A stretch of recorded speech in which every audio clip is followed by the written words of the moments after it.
Proverbs chapter 19.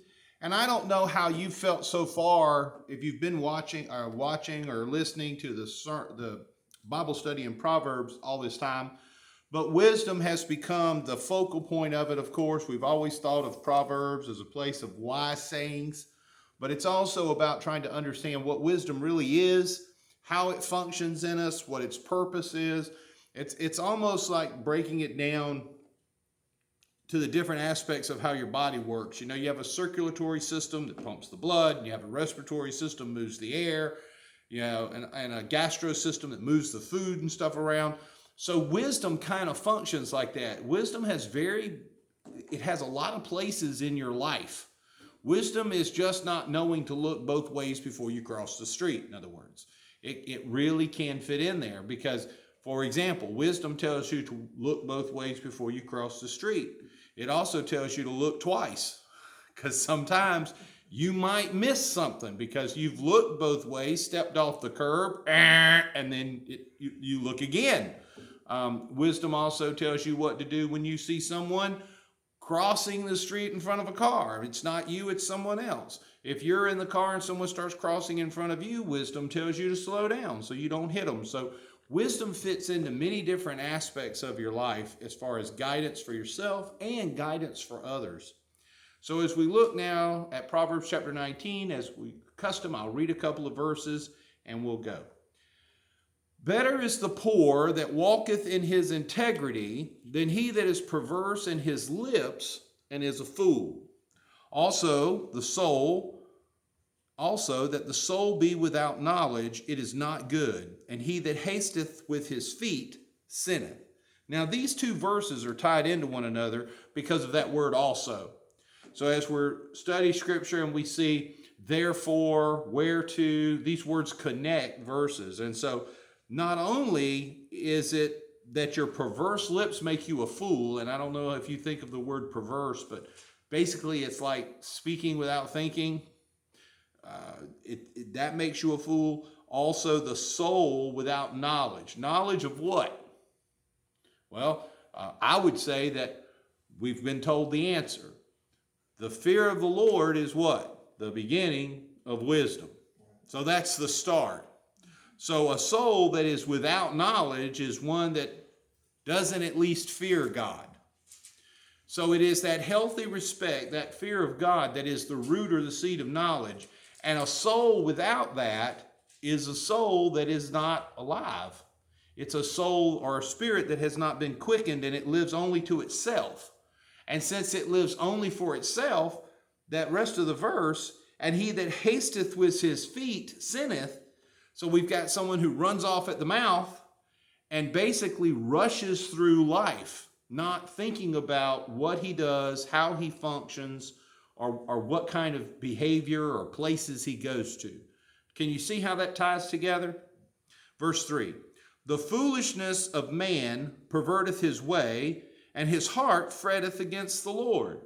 So now again, we're seeing that the foolish people, the ones without the wisdom, the ones without the fear of the Lord at the beginning, and wisdom sort of snowballs from that fear of the Lord. That's the first thing. Then you begin to realize the respect that you should have for each other, the respect that you should have for yourself. Respecting one another is basically respecting God's creation. Respecting one another is respecting God's children. Respect for yourself. Self-esteem is really more about having pride in God's work. I know we've looked at sunsets, sunrises before. You've looked at mountain ranges. You've looked at things in nature and went, boy, that is really beautiful. God did a wonderful job. Look at that. And then you look at the mirror and go, what in the world did he do here? It becomes respecting God's creation. And when you even look at yourself, you are wonderfully and uniquely made. That's wisdom. But when we have a foolishness in our heart, it perverts our way. We begin to think that maybe we're not good enough or that other people are not good enough.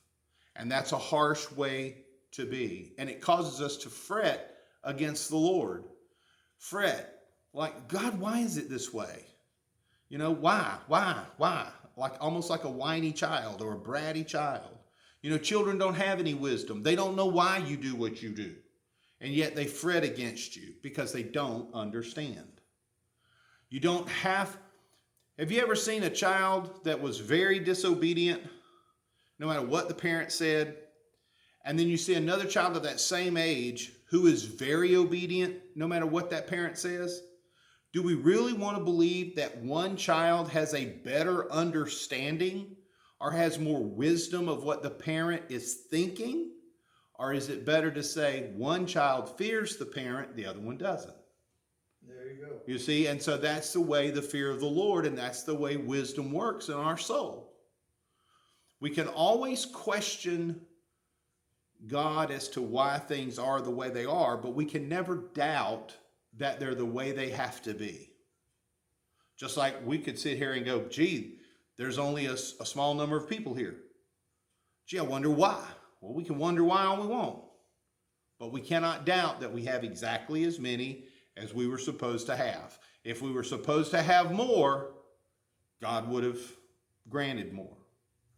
All right, let's look on. Verses 4 and 6 are interrupted by verse 5, and 5 is connected to 9 in that they're exactly the same. And so it would cause me to wonder as we were studying these why it was this way. So let's read them. Wealth maketh many friends, but the poor is separated from his neighbor. A false witness shall not be unpunished, and he that speaketh lies shall not escape. Many will entreat the favor of the prince, and every man is a friend to him that giveth gifts. Verse 7, 8, and 9. All the brethren of the poor do hate him. How much more do his friends go far from him? He pursueth them with words, yet they are wanting to him. He that getteth wisdom loveth his own soul. He that keepeth understanding shall find good. And then verse 9 again is verse 4. A false witness shall not be unpunished. He that speaketh lies shall perish. Now, you tell me what you think. Why do you think that one verse about falsehoods being punished, shall not be unpunished, is injected in between those two verses about wealth and favor, and then repeated again at the end when we're discussing wisdom? Because you got to think about, again, the way the book of Proverbs is written, we think of it as being penned maybe all at one time. We like to think that, because we read the epistles, and even in that, we read an epistle as if it was written all at one time. I've written letters to people, not lately, but I've written them. And there have been times when I did not finish the letter. I stopped and came back to it later to finish it. And so the same thing is true for some of these Bible verses and stories and things that we read. It's not that they're incomplete thoughts. It's just that the thoughts get interrupted. Verse 5 says that speaketh lies shall not escape. And verse 9 says shall perish. That's right. What is the... Well, they're no difference other than the way they're worded. So one says he won't escape, which means he's not going to get away with it. Right. And the other one says that he will be punished for it. So one is saying you're certainly not going to get away with it. And if you think that maybe it's just going to be found out, no, there are going to be consequences and severe ones. But it's the placement of it that concerned me at first. There are a lot of people who ask favors and they're not honest about them. They're not honest about what they need or why they need it. You have people who will ask you for money or for favor or for time, and they'll give you a good excuse for it, thinking that will persuade you to do something, especially if it's something you don't want to do. Look again at verse 6. Many will entreat the favor of the prince, and every man is a friend to him that giveth gifts. So, do you kind of understand what I'm saying? Somebody will come up to you and say, hey, I need to borrow $100. Well, what's it for? I want to borrow $100 to buy some new tennis shoes that just came out. Well, do you have tennis shoes? Yeah, I have tennis shoes. Do they have holes in them? No, they don't have any holes in them. Well, I'm not giving you $100 for that. Can I borrow $100? Well, what for? Medicine. I got to buy medicine. Oh, sure, let me help you. You see what I mean? So we've got to understand that in verse 4 and in 6, we're talking about wealth and friends and the poor being separated from people. But at the same time, we have to remember that people who do come to you for favors and things like that may speak a falsehood to you to entreat the favor. But what God is telling us is we shouldn't be concerned about that part of it, because why? He that speaks a lie or a fault, it's going to come out and it's going to be punished.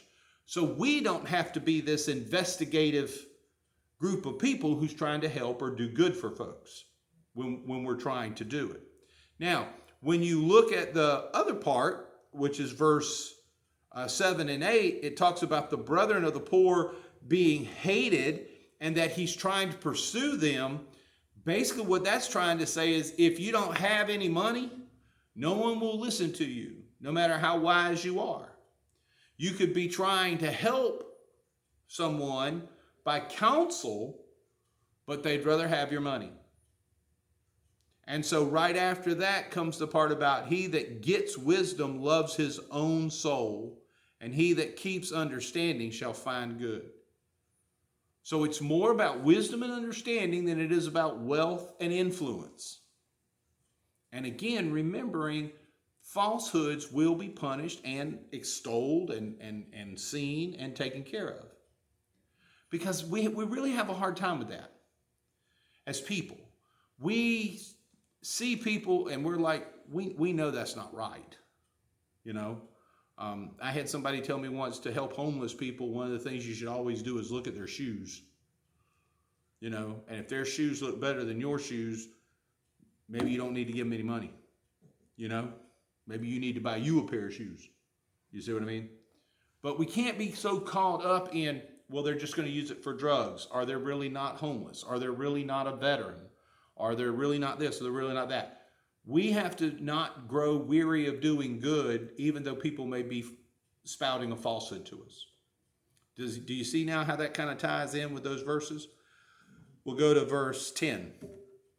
Delight is not seemingly for a fool, much less for a servant to have rule over princes. Hold on to that. Delight is not seemly, it's not good for a fool to be delighting in something.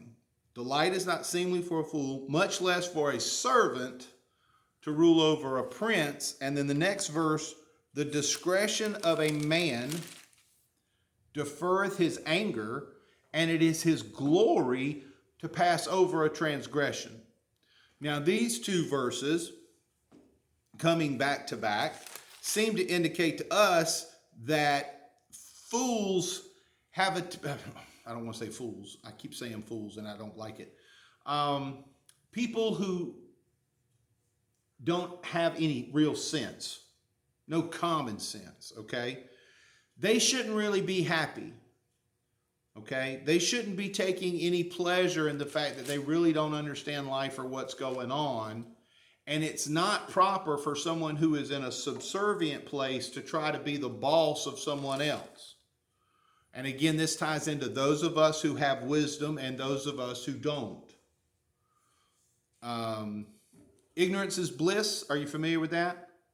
Okay, that's that whole, a fool, it's not proper for a fool to delight. You just shouldn't be happy that you're messing up or that you don't know what you're doing. You shouldn't take any great pleasure in your ignorance. And you shouldn't be looking for a situation where you're going to exert authority over someone who has authority over you. However, that being said, those of us in authority have to respect what is said in verse 11, which means it's wise and it's pleasurable to defer your anger and to kind of let it go. And this is what's really hard. I myself don't have any patience, and there's no other way to say it, but I don't have any patience with stupid. If you messed it up, and you know you messed it up, and you know why you messed it up, and you come and you tell me and you want my help to straighten it out, and I help you, next time when you do the same thing over again, it's kind of hard for me to want to help again. But the Bible is telling me that if I can defer my anger, it helps me. You see, it helps me. It adds to my glory if I can suppress when people mess up. And so that's where wisdom is found. So again, as we say, we talked about wisdom in this so far, is that wisdom is giving us a living soul, a respect for God.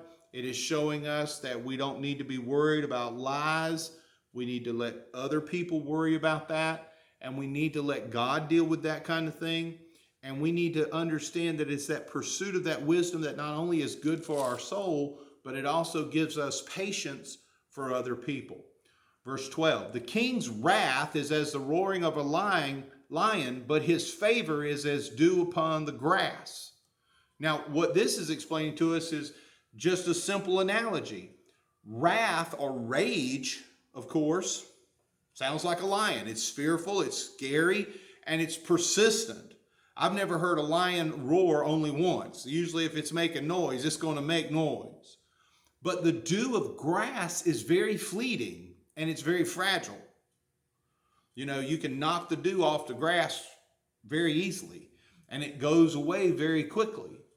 So the favor of someone who is in authority is something that's precious and something that may be fleeting.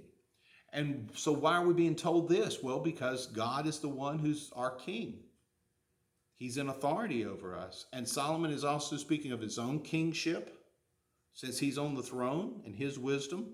And he's passing on the wisdom that God has given him to us, to not only see him as a benevolent king, but to also see God that way. Verse 13 is one that really strikes home with me, since I have one. A foolish son is the calamity of his father, and the contentions of a wife are a continual dropping.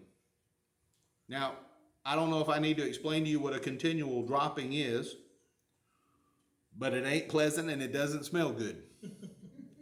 Okay? However, we also have to understand that having a good wife is something that comes from God. So it's very important to understand that as long as there's no contention in the household, okay, the contentions of a wife can make the place stink, and the foolishness of a son is problems. The reverse is true too. Look at verse 14. Houses and riches are the inheritance of a father's, and a prudent wife is from the Lord. The prudent wife is the opposite of the contentious wife. Okay?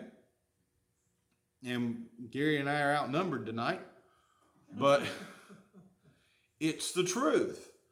Almost all of Proverbs 31 is devoted to the descriptions of what a good wife is, or how a good wife comes from the Lord and how she manages the household. But contention is never good, whether it's a wife or anyone else. Contention from the son, called a calamity. Contentions from the wife, called a continual dropping. Verse 15, slothfulness casteth into a deep sleep, and an idle soul shall suffer hunger. Again, the wisdom of just laying around and doing nothing, being a layabout. Verse 16, he that keepeth the commandment keepeth his own soul, but he that despises his ways shall die. And if you think about it, that kind of ties into verse 8. When we say that he that getteth wisdom loves his own soul, and he that keepeth understanding shall be good, find good, that ties into what the opposite is. Slothfulness and laziness is damaging to the soul. And think of the soul as the outlet of life. You know, in the New Testament, we're told that Christ came not that we would have just life, not that we would have life, but that we would have life more abundantly. Well, how do you describe that? I mean, you're either alive or you aren't. But this abundant life, or rather this idea of as it says in verse 8, loving your own soul, as opposed to starving your soul or your soul being hungry, is kind of like actually waking up and meeting the day, greeting the day, greeting it with perhaps maybe not only some pleasure, but some anticipation of what the day will bring. I know more than most. Sometimes you wake up and go, ugh, but that's mainly because you already know what you got going on that day. You got either a lot of hours in front of you, got to go to the doctor, maybe someone's coming over, maybe it's the day you pay your bills. You just know what that day holds in store for you, and you wake up and you know you got a plate full, and so you're kind of, ugh. But we have to find a way to have that soulfulness that says, God has something for my soul today. There's something going to happen to me today that is for my good, that's for my betterment. See, God didn't give you today to try to push you down. He gave you today to try to lift you up. And so he that keepeth his commandments keeps his own soul, but he that despises his ways shall die. So we've got this idleness that suffers our soul to hunger. We've got keeping the commandments feeds our soul. And yet if we despise the ways of God, we'll die for it. So we've got to get to a point where we're actually looking for God in our daily life and looking for him to move and looking for him to teach us something and show us something every day. So it's the difference between waking up and going, I got a lot on my plate today. Well, whose fault is that? That's you. But you woke up, God's got something for you to feed you, to encourage you, to help you, to change you. God's got something for you to do. And we can't despise his ways. And if his way is to teach us patience because we're running late in traffic and now we have a flat tire, we can't despise that. Wisdom says don't despise that. See? But you have to find it. And you have to do it through prayer and through dedication. Let's see, verse 17. He that hath pity upon the poor lendeth unto the Lord, and that which he hath given will be paid him again. Will he pay him again? So this is, of course, a great thing to go along with the verses before that talked about money and wealth and doing favors and helping people.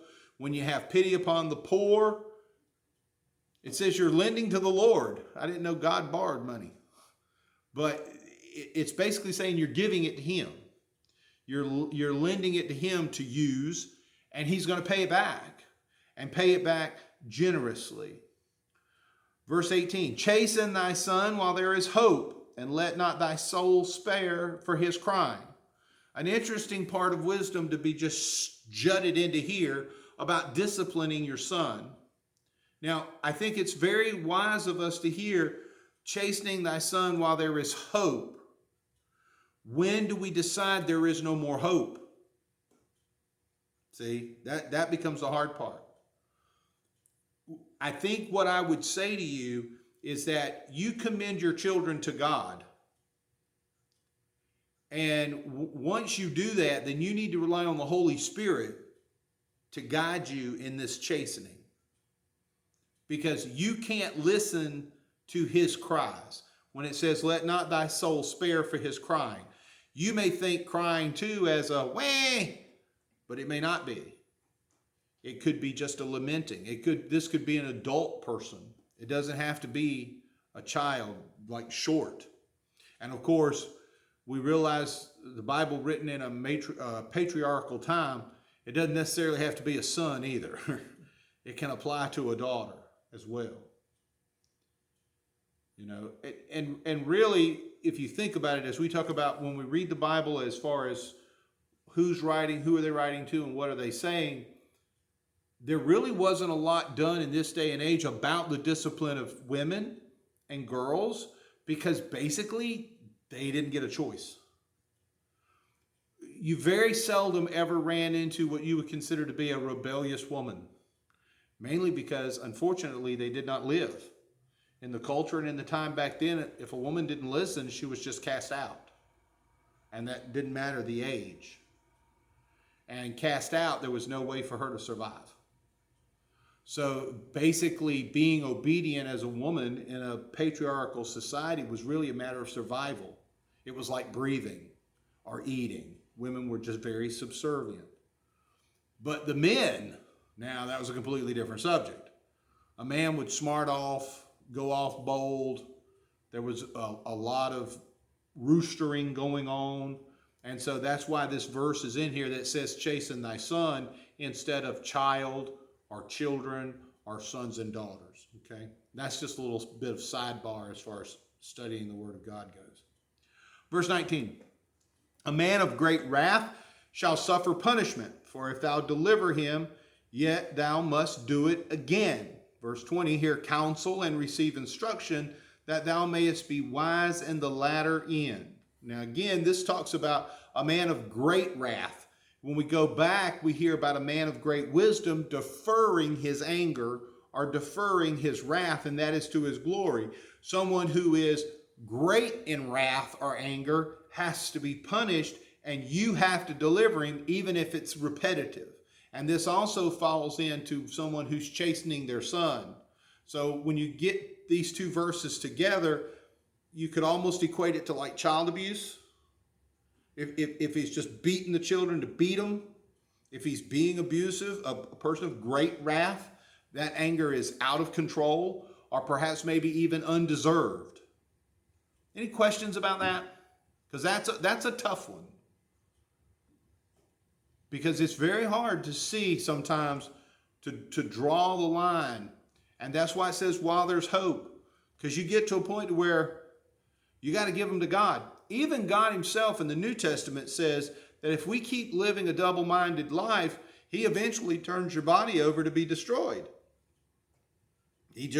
That's it. If you're just you've done all the bad I'm going to let you do in the world. Very similar to that whole phrase, I brought you into the world, I'll take you out kind of mentality.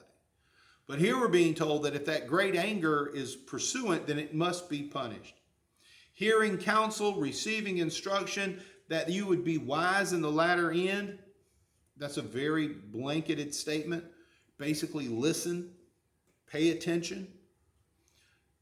21, there are many devices in a man's heart. Nevertheless, the counsel of the Lord that shall stand.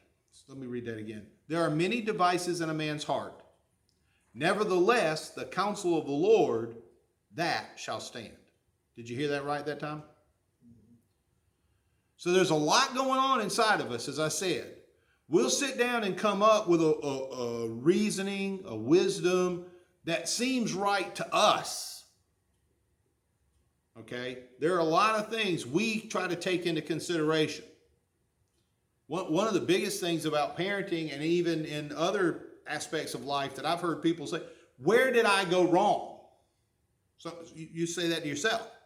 And you're trying to examine all the mechanisms of your life to understand where you went wrong.